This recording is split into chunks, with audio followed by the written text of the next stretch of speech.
Every single one of us has a genius inside of us in some level or capacity. And recently I found this book, How to Think Like Da Vinci, Leonardo da Vinci, and it is fascinating. Basically, he breaks down the psychology and the practices and the habits that Leonardo da Vinci had to have the level of genius that he had. Because he was not just a genius in art, he was also a genius in science and architecture and war and strategy and art.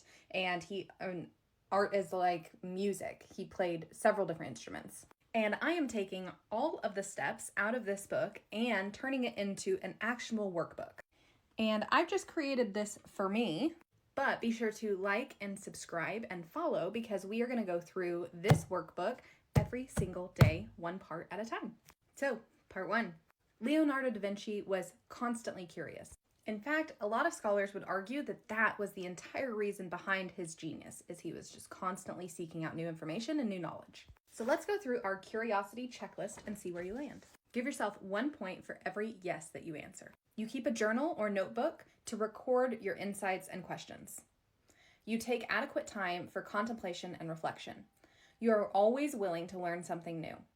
When you're faced with an important decision, you actively seek out different perspectives. Following along? You are a voracious reader.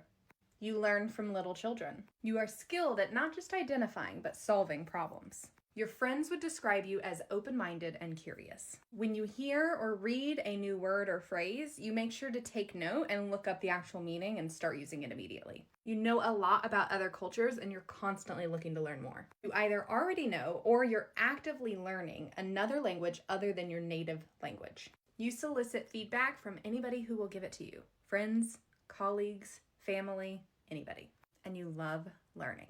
In an ideal world, at the end of this, you'd have 13 points, meaning that you are an absolutely curious person. Follow along for part 2 while we continue this curious journey.